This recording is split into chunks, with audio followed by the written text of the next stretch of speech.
Daily. Taste the Daily. கனகராசர், commission, collection, corruption, இதுதான் இந்த ஆட்சியினுடைய அவலம்னு 2021க்கு முன்னாடி எதிர்கட்சியாக இருக்கும் பொழுது திமுக சொல்லிக்கிட்டே இருந்தாங்க. இப்போ அதை தான் செஞ்சுக்கிட்டு இருக்காங்க அப்படிங்கிற குற்றச்சாட்டு எழுந்திருக்கு. என்ன இது? ஒரு வேலைக்கு 25 லட்சம் 35 லட்சமா?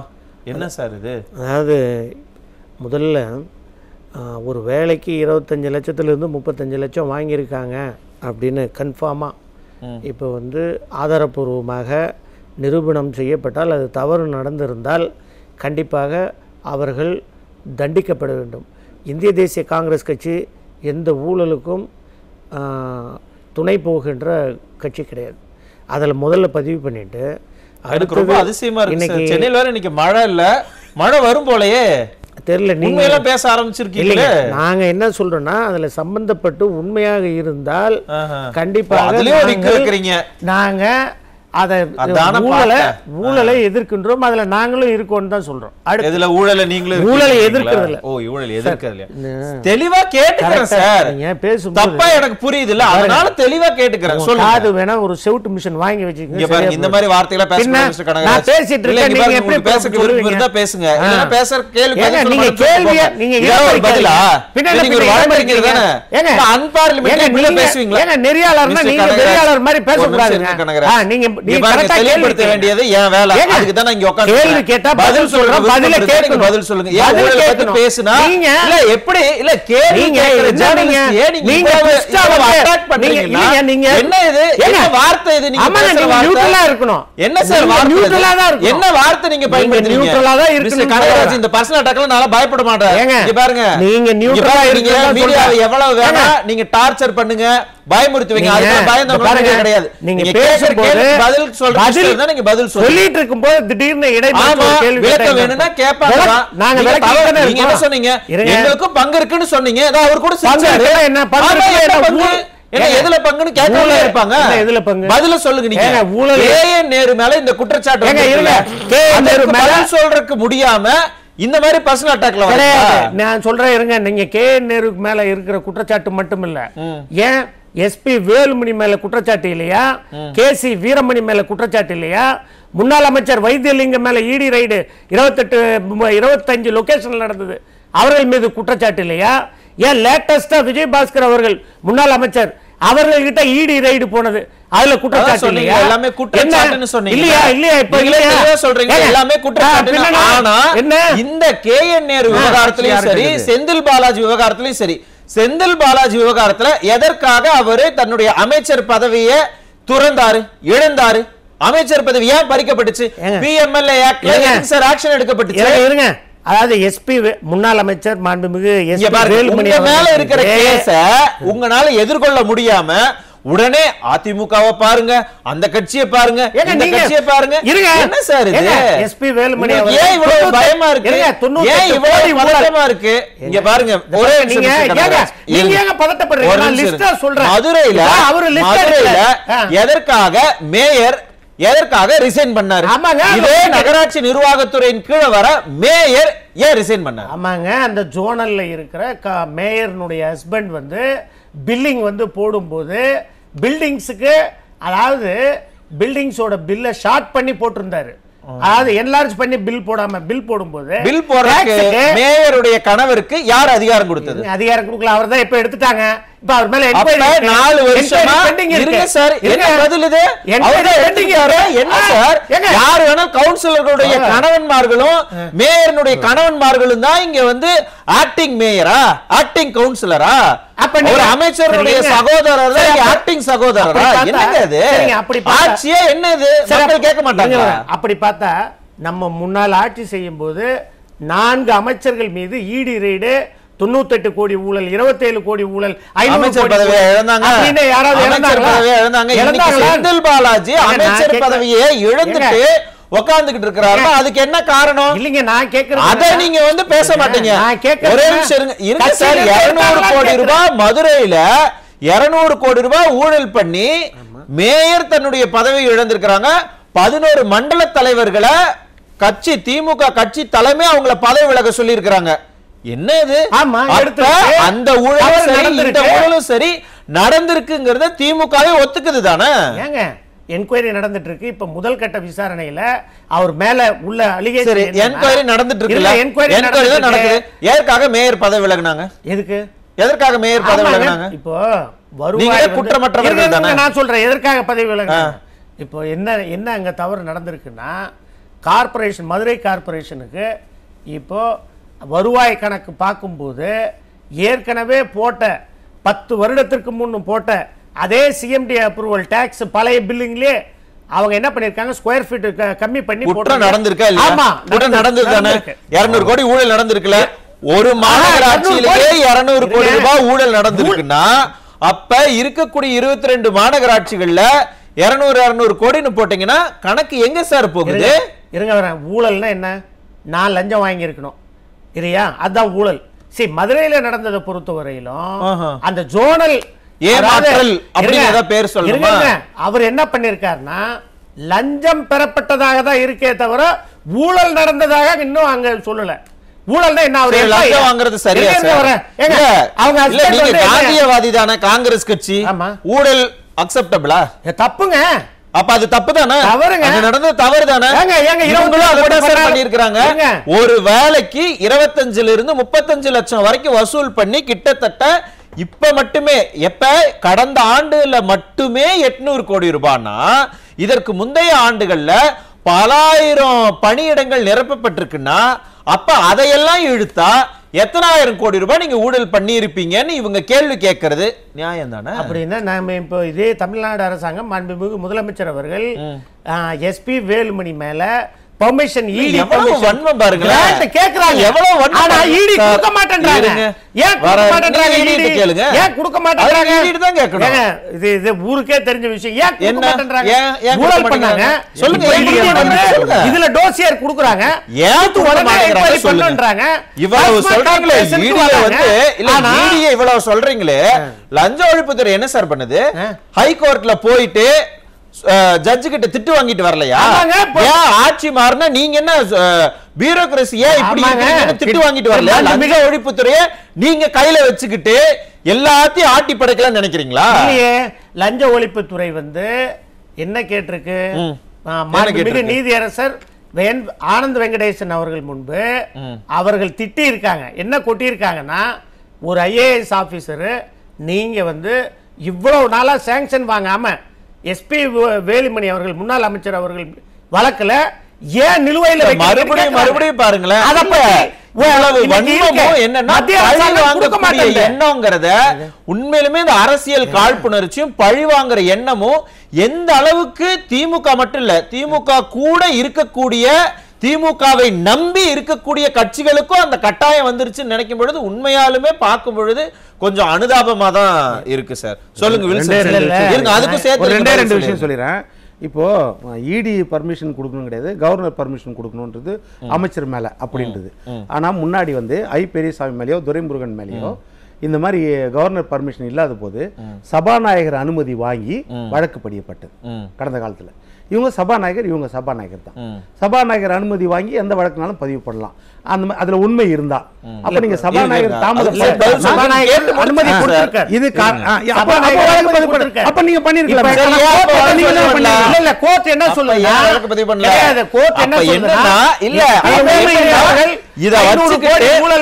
இத வச்சுக்கிட்டு பூச்சாண்டி காமிக்கலங்க. அதெல்லாம் எப்ப பார்த்தாலும் அவங்க மேல அந்த ஊழல், பூச்சாண்டி காமிக்கல. எடப்பாடியார் மேல சொல்றாங்க 4000 கோடி நெடுஞ்சாலைத்துறை ஊழல் சொல்லி ஆர்எஸ் பாரதி ஐயா போட்டாரு. உச்ச நீதிமன்றம் வரைக்கும் போயிட்டு அதற்கு பிறகு இந்த வித்ரா பண்ணும்போது எடப்பாடியார் வேண்டானது நடத்தி நிரபராதின்னு தீர்ப்பு வரணும்னு சொல்லி அவர் நிரபராதின்னு தீர்ப்பு வாங்கிட்டு வந்தாரு. வழக்கை தள்ளுபடி செய்ய எடப்பாடி பழனிசாமி விடவில்லை. ஒரு ஆர்எஸ் பாரதி கேட்டப்ப கூட விடல. ஒரு வழக்கு இருந்தது. ஒரு வழக்கு இருந்தது. ஆனா அந்த ஒரு வழக்குல கூட உன்னால நிரூபணம் பண்ண முடியல. உண்மை இந்த இருக்கு. 64 கோடி ஊழல்ல இப்ப நிரூபணம் பண்ணலையா? என்ன முன்னாள் முதல்வர் இங்க பாருங்க, முன்னாள் முதலமைச்சர் மீது இன்னொரு அதே ஆர்எஸ் பாரதி உச்ச நீதிமன்றத்துல போட்டப்ப அது நிரூபணம் பண்ணலையா? விசாரணை போயிட்டு இருக்குது. நிரூபணம் பண்ணலையா? ஒரே நிமிஷம் இருங்க மிஸ்டர். ஊழல் இருக்கா இல்லையா? ஒரே நிமிஷம் இருங்க. சுப்ரீம் கோர்ட் இருக்கா? என்ன அது இல்லன்னு சொல்லுங்க. ஒரு நிமிஷம் 800 கோடி ரூபாயை நீங்க ஊழல் பண்ணிருக்கீங்க, ஏமாற்றி வாங்கியிருக்கீங்கன்னு சொன்னா அதற்கு பதில் அளிக்கிறதுக்கு உண்மையாலுமே கேட்கிறேன், ஓப்பனா கேட்கிறோம், திராணி இருந்தது அப்படின்னா எதெல்லாம் நாங்க வந்து நேர்மையாக இருக்கோம் அப்படிங்கிற ஃபேக்ட மக்கள் கிட்ட சொல்லி இருக்கலாம். ஒண்ணு ஒரு சாதாரண ஒரு குடிமகனோட இடத்துல இருந்து கேக்குறேன் சார். இருங்க சார், வர இருங்க, அமைச்சர் சொல்லிருக்காரு. ஆனா அத சொல்லல. வேற என்ன வேணும்? காவல்துறை விசாரிப்பாங்க, அத அண்டர்லைன் பண்ணி சொல்றாரு. என்னன்னு? காவல்துறை விசாரிப்பாங்க, அதுல பாத்துக்கலாம்னு சொல்றீங்கன்னா அப்ப உங்களுக்கு என்ன எண்ணம்? காவல்துறை யார் கையில இருக்கு? உங்களுக்கு என்ன வேணும்? ஈடி வந்து விசாரிக்கணுமா? அப்ப நீங்க ஈடி காவல்துறை விசாரிக்குமா? சார் இங்க பாருங்க, லாஜிக்கா பேசுங்க. காவல்துறை தானே வழக்கு பதிவு பண்ணி விசாரணை பண்ணி ஈடி கிட்ட கொடுக்கணும். காவல்துறை எப்ப வழக்கு பதிவு பண்ணுவாங்க, எப்ப விசாரணை தொடங்குவாங்க? நேர்மையா இருக்குமா? ஏங்க சரிங்க, நான் என்ன சொல்றேன், நீங்க கட்டடி நேர்மையா இருக்குமா மிஸ்டர் கனகராஜ்? நீங்க வழக்கறிஞர்கள் இருக்காங்க அதிமுகல, ஒரு இம்ப்ளீடிங் பெட்டிஷன் போட்டு நேர்மையா இருக்காது, ஈடி விசாரிக்கட்டும் இல்ல சிபிஐ விசாரிக்கட்டும் கொண்டு வாங்க. நீங்க தான் சுப்ரீம் கோர்ட் போவீங்களா? உடனே நீங்க ஏன் செய்யல? உடனே சுப்ரீம் கோர்ட் போவீங்களா? ஐயோ, இந்த வழக்கை சிபிஐக்கு மாற்ற கூடாது, கள்ளசாராயம் சிபிஐக்கு மாற்ற கூடாது, அந்த வழக்கா சிபிஐக்கு மாற்ற கூடாது, இந்த வழக்கா சிபிஐக்கு மாற்ற கூடாது, குடு குடு குடுன்னு ஓடுறீங்க. ஈடி வந்து மதுரையில ஈடி ஆபீசர் 25 லட்சம் லஞ்சம் வாங்குனது இந்தியாவுக்கு தெரியும், பெயில்ல இருக்காரு, அவர் பெயில்ல இருக்காரு. ஆத்தூர்ல ஒரு விவசாயிக்கு ஈடி நோட்டீஸ் 5000 ஈடி கேஸ் மொத்தமே நீங்க பாத்தீங்கன்னா இந்தியா காங்கிரஸ் கட்சி ஆட்சியில இருக்கும் பொழுது இதே ஈடியை வச்சு இப்படித்தான் எல்லாத்தையும் மிரட்டினீங்க. கிடையவே கிடையாதுங்க.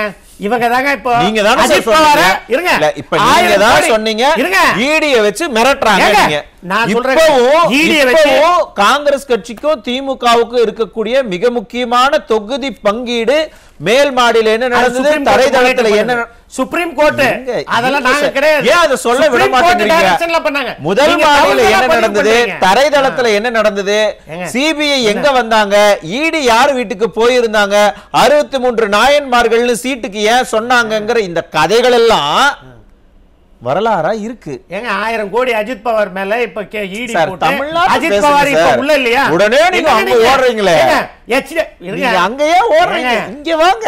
எச்டி குமாரசாமி பேசுங்க சார். ஈடி வழக்கு போட்டு நம்ம ஊர பேசுங்க, நம்ம ஊர பேச மாட்டீங்களா கனகராஜ்? இல்ல எனக்கு புரிஞ்சு போச்சு. ஏதோ ஈடி புனிதமான ஏஞ்சல் மாதிரி பேசிட்டு இருக்கீங்க. ஈடி விஷயம் தான் சொல்றேன். டாஸ்மாக் வழக்குல ஈடி மேல நம்ம வந்து வழக்கு போட்டுருக்கோம், ஈடி ரைடு பண்ணது தப்புன்னு ஒரு வழக்கு போட்டிருக்கோம். அதே மாதிரி ஐயா KN நேரு எவ்வளவு சீனியர், எவ்வளவு புனிதமானவர், அவர் மேல ஒரு களங்கத்தையும் இந்த ஸ்டாலின் ஆட்சி மேல ஒரு களங்கத்தையும் ஈடி 232 பக்கத்துக்கு கொடுத்திருக்கு. ஒண்ணு இந்த வழக்கை விசாரிங்க, இல்லையா ஈடி மேல வழக்கு போடுங்க. ஏங்க நீங்க உங்க பேர் கேட்டீங்க அப்படினா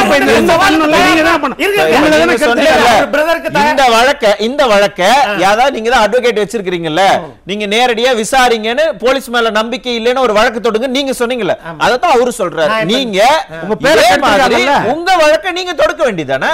நான் கேக்குறேங்க, இப்ப நண்பர் வந்து சகோதரர் சொல்றாரு ஈடிக்கு வந்து இவங்க தயாரான்னு அவங்க கொடுத்த டோசியரை உடனே அக்செப்ட் பண்ணி அதுல என்கொயரி பண்ணணும்னு கேக்குறாரு. நாங்க என்ன கேக்குறோம், இதே ஈடி கிட்ட எஸ்பி வேலுமணி மேல 500 கோடி ஊழலோட நீங்க சாங்க்ஷன் கேக்குறோம். 9 முறை கொடுக்கலையே, இருங்களா 10 முறை இல்ல கணக்கு ஈடி சாங்க்ஷன் கொடுக்கல. ஈடி எதுக்கு வருது? இல்லையா வந்து போடாதீங்க, இருங்க. ஈடி ஏன் சாங்க்ஷன் கொடுக்கணும்? ஒரு வழக்கு ஈடி எப்படி சார் சாங்க்ஷன் கொடுக்கணும்? நம்ம தமிழ்நாடு அரசு சார் சென்ட்ரல் விஜிலன்ஸ் கமிஷன் இன்னைக்கு ஈடி ஏன் சார் கொடுக்கணும்? அந்த இதுல ஈடி கம்ப்ளைன்ட் இல்ல கனகராஜ் உங்களுடைய மனசை என்னன்னா எங்க செந்தில் பாலாஜி மீது இல்ல இங்க பாருங்க, இல்ல ரொம்ப தப்பு மிஸ்டர் கனகராஜ், முன்னாள் அமைச்சர் விஜயபாஸ்கர் மீதும் அதே ஈடி நீங்க பேசுனீங்கன்னா உடனே கோடி ஊழல் நடந்து உச்சநீதிமன்றம் போனாங்க. தெரியாது, புரியுது சார், அவருக்கு நல்லா புரியுது. இல்ல ஆனாலும் ஈடி பேசுறாரு, ஈடி சபார்டினேட் சார், அவங்க செக்ஷனே வேற. ஆமா, நீங்க டிவிஎஸ்சி ல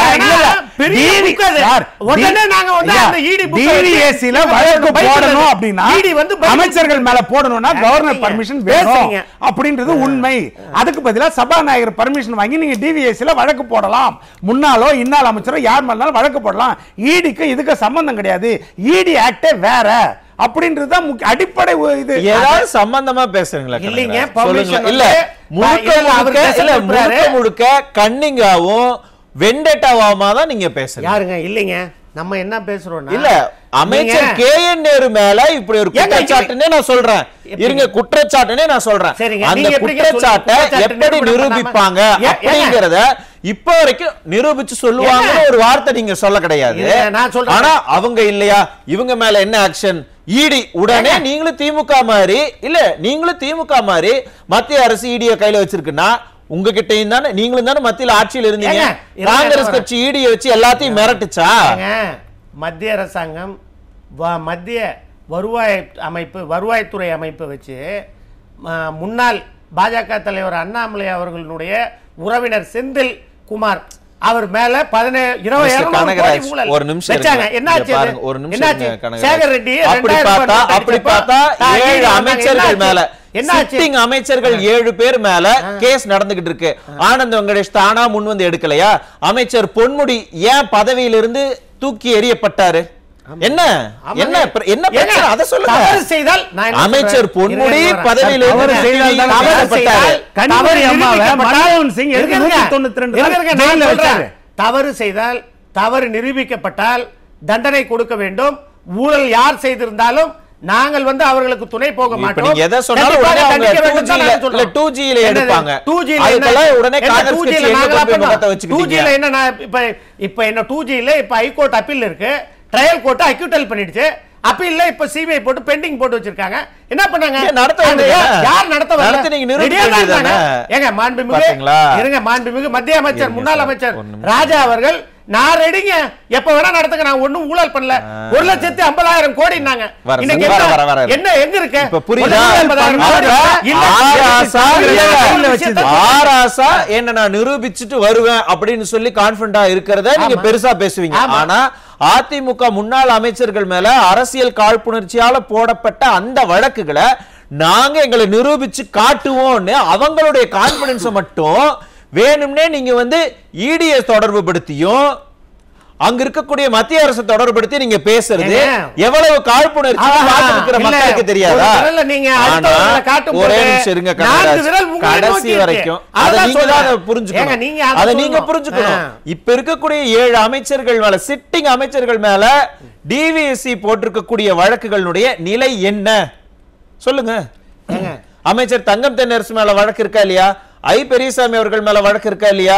இருக்குல்ல. என்ன பண்ணீங்க அதுக்கெல்லாம்? KKSSR ராமச்சந்திரன் மேல வழக்கு இருக்கா இல்லையா? ஏங்க அததாங்க நான் இப்ப உங்களுக்கு கொடுத்தேன். வைத்திலிங்கம் மேல வழக்கு இருக்கு, விஜய் பாஸ்கர் மேல வழக்கு இருக்கு, எஸ்பி டிவிஎஸ்சி என்ன சார் பண்ணுது? அப்ப இல்ல வீரமணி மேல வழக்கு இருக்கு. திமுகவை பார்த்து கை காமிச்சு கேள்வி கேட்டா அங்க பாரு இங்க பாருன்னு சொல்லி மடை மாத்திர வேண்டியது இல்ல. ஏதோ இவர் எடுத்தாரு கிட்னி வழக்கு, கிட்னி திருட்டு தொடர்பான பிரச்சனை இருக்கே, இப்ப வரைக்கும் இந்த காவல்துறை யார மேலயாவது வழக்கு பதிவு பண்ணிருக்கா? இல்ல இல்ல. அதே மாதிரி தான் பண்ணிருக்காங்க. அதே மாதிரி KN நேரு வழக்குல பண்ணிருக்காங்க. 5 members committee IAS officer போட்டுருக்காங்க. அந்த குழு வந்து அதே மாதிரி தான் நடத்திட்டு இருக்கு. அதே மாதிரி காவல்துறை மேல ஏன் நம்பிக்கை இல்லன்னா கிட்னி திருட்டு வழக்குல அவங்க எப்படி பிஹேவ் பண்றாங்களோ அதே போலத்தான் இங்கேயும் KN நேருவுக்கு ஆதரவாக இருப்பாங்க. அதனால நம்பிக்கை இல்ல அப்படின்னு அவங்க வாதிடுறாங்க. 2013ல ஒரு கிட்னி திருட்டு நடந்தது. 2019ல சேலத்துல கணேசன், டாக்டர் கணேசன் கிட்னி திருட்டு நடந்தது. அப்ப என்ன ஆக்சுவலி சரிங்க சார், எந்த அமைச்சர் ஆட்சியில நீங்க நான் கேக்குறீங்க எந்த எம்எல்ஏ போனாரு? அப்ப பெரம்பலூர்ல நீங்க வேற யாரையோ காப்பாத்துறதுக்காக தான் அங்க அது நடந்தது, இங்க செயின் திருட்டு நடந்தது, அங்க சைக்கிள் செயின் திருடுனாங்கன்னு நீங்க எடுத்துட்டு வருவீங்களா? இதுதான் ஆட்சியாளர்களுடைய நிலைமையா? எனக்கு என்ன பரிதாபம்னா திமுக தான் அதை பண்ணுதுன்னா அதுக்கு இவ்வளவு முட்டு கொடுக்க வேண்டிய கட்டாயத்துக்கு காங்கிரஸ் போயிருச்சு. உள்ளபடியே வருத்தமா தான் இருக்கு. நான் உங்ககிட்ட திரும்ப வரேன், நான் அவருக்கும் வாய்ப்பு கொடுக்கணும், நேரம் கடந்து போயிட்டு இருக்கோம், நான் அவருக்கும் வாய்ப்பு கொடுக்கணும். நான் வரேன் சார். தார்மீக அடிப்படையில என்னுடைய குற்றச்சாட்டை நான் நிரூபிக்கிறேன் அப்படின்னு சொல்லி ஏன் பதவி விலகல அப்படின்னு கேட்குறாங்க. இல்லைங்க, நீங்கள் உங்கள் ஆசை பதவி விலகணும்னு அதெல்லாம் இல்லைங்க. அவர் வந்து என்ன சொல்கிறாருன்னா, இல்லைங்க தவறு செய்திருந்தால் நீங்க என்கொயரி பண்ணுங்க 2000 பேருடைய கண்ணீர் உங்களுக்கு சிரிப்பா இருக்கா அவர் ஏங்க தவறு செஞ்சிருந்தா தாங்க கோடி ரூபாய் சொல்லிட்டு இருக்கோம் தவறு செஞ்சிருந்தா சிரிக்கிறீங்க தவறு செய்யலைங்க உங்களுக்கு இது சாதாரண காசா இருக்கலாம் சார் இந்த பாருங்க கஷ்டப்படுறவங்களுக்கு இது உண்மையிலுமே பெரிய காசு சார் அப்படியா ஆமா சார் இதுக்கு முன்னாடி 5 மினிஸ்டர்ஸ்கள் ஊழல் வாங்கி முன்னாள் முதலமைச்சர் ஊழல் பண்ண நிரூபிச்சீங்களா ஏன் நீதிமன்றம் நிரூபிச்சீங்களா ஆட்சி மாற்றம் ஏற்படல நிரூபிச்சீங்களா முதலமைச்சரை மாத்துறது நிரூபிச்சீங்களா நிரூபிச்சீங்களா இங்க பாருங்க மிஸ்டர் கனகராஜ் நீங்க அத பேசி இல்ல சும்மா விதண்டாவாதமா இருங்க விதண்டாவாதமா எதை கேட்டாலும் அங்க பாரு இங்க பாரு அப்படின்னு சொல்றது நாட் a லாஜிக் ஒன் வேற என்ன சொல்றீங்க நீங்க லாஜிக்கலா லீகலா உண்மையிலுமே இதுல வந்து குற்றச்சாட்டு நிரூபிக்கப்பட்டா இப்ப எப்படி மேயர் மதுரை மேயர் பதவி விலக வச்சீங்க அதே மாதிரி நீங்க பதவி விலகிட்டு நிரூபிச்சுட்டு வாங்கன்னு முதலமைச்சர் சொல்லியிருக்கணுமா இல்லையா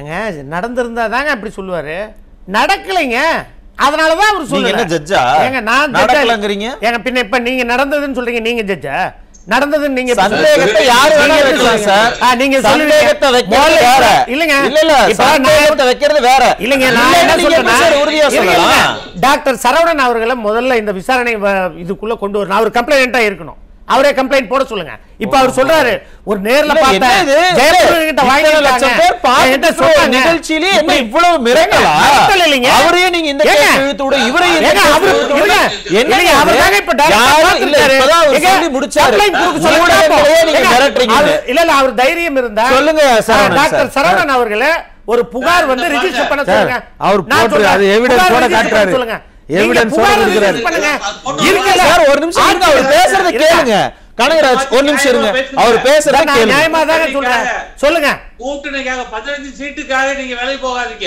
ஏங்க நாங்க வேலைக்கு போகலீங்க நீங்க தாங்க ஏற்கனவே வேலை போயிட்டு வந்திருப்பீங்க அத சொல்றீங்க நீங்க வேலை போயிட்டு வந்தீங்க இல்ல இங்க பாருங்க கனகராஜ் இப்ப யார் வேலைக்கு போனாங்கன்னு மதுரையில இருக்கவங்களுக்கு தெரியும் யார் வேலைக்கு போனாங்கன்னு நீங்க பேச நீங்க இருங்க ஆதாரபூர்வமா உங்ககிட்ட கனகராஜ் இங்க பாருங்க இந்த பர்சனல் அட்டாக்லாம் இங்க ஆதாரத்தை கனகராஜ் இது ரொம்ப தப்பு இல்ல இங்க பாருங்க வர சரவணன் சார் நான் வராருங்க கனகராஜ் ப்ளீஸ் ஸ்டாப் இட் நீங்க சிரிக்கிறீங்க சிரிக்கிறீங்க சாமானிய மக்கள் வலிய பேசுறதுல நீங்க நகைச்சுவை நடக்கீங்க அதனால தான் சொல்றாங்க ஏங்க அமைச்சர் இருங்க சம்பந்தப்பட்ட அமைச்சர் என்ன இல்ல கனகராஜ் சார் நடக்கலங்க அப்படின்றாரு அது ஜட்ஜ் சொல்லட்டும் வழக்கு இல்ல நீங்க முதல்ல காவல்துறை வழக்கு பதிவு பண்ணுதாங்கறத நம்ம முதல்ல பார்க்கலாம்